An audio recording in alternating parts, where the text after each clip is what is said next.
perbedaan-perbedaan yang ada sudah seharusnya menjadi kekuatan untuk bersama membangun kehidupan yang harmonis, yang penuh dengan toleransi, serta tidak saling menyakiti dan menyalahkan keyakinan dan kepercayaan orang lain. Allah Subhanahu wa ta'ala mengingatkan kepada umat Islam khususnya dalam Al-Quran surat Al-An'am ayat 108, wala tasubbul ladzina yad'una min dunillahi fayasubbullaha adawan bighairi ilm kadzalika zayyana likulli ummatin amaluhum thumma ila rabbihim marji'uhum fayunabbi'ukum bima kanu ya'malun.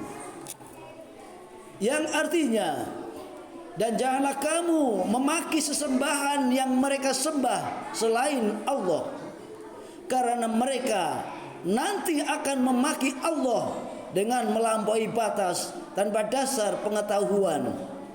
Demikianlah kami, kata Allah, jadikan setiap umat menganggap baik pekerjaan mereka, kemudian kepada Tuhan tempat kembali mereka, lalu Dia akan memberitahukan kepada mereka apa yang telah mereka kerjakan. Jamaah Jumat rahimakumullah, ayat ini secara khusus ditujukan kepada kita umat Islam tentang bagaimana seharusnya kita bersikap menghadapi sesembahan orang di luar Islam. Ayat ini diturunkan saat suatu ketika orang-orang Islam mencaci maki berhala, sesembahan orang-orang kafir. Kemudian mereka dilarang oleh Allah melalui nabinya untuk tidak memaki-makinya.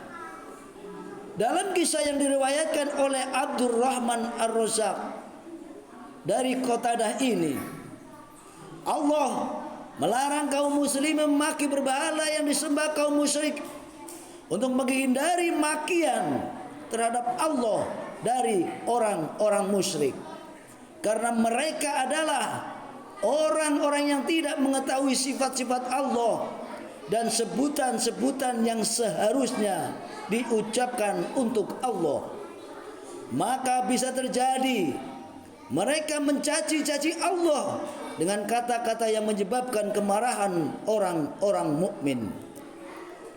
Dari ayat ini kita bisa mengambil hikmah bahwa kita dilarang melakukan perbuatan yang bisa menimbulkan, perbuatan yang memunculkan akibat buruk lainnya. Kita juga dilarang melakukan sesuatu yang menyebabkan orang-orang di luar Islam semakin tambah menjauh terhadap kebenaran Islam. Dalam konteks kebinekaan yang ada di Indonesia, Islam hadir dalam kesejukan dan mampu merombak besar dalam tatanan kehidupan di Nusantara ini.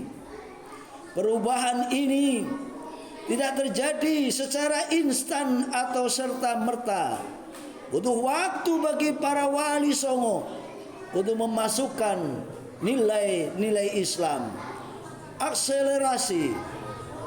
Akselerasi dakwah pun akhirnya dilakukan dengan menjadikan tradisi sebagai salurannya, seperti media gamelan, seni wayang, dan berbagai tradisi bangsa Indonesia yang mampu diwarnai dengan keislaman dan kehidupan dengan tidak serta-merta langsung menyalahkan sepenuhnya, tetapi juga tidak membenarkan semuanya.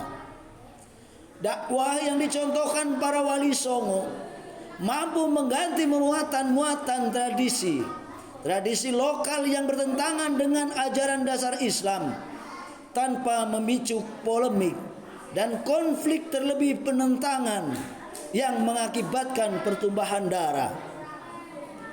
Kita pun wajib bersyukur karena keberhasilan dakwah para wali songo dan toleransi bangsa Indonesia yang mampu menjaga sampai saat ini, menjadikan Indonesia sebagai percontohan bagi umat Islam di dunia dan di penjuru dunia yang lainnya.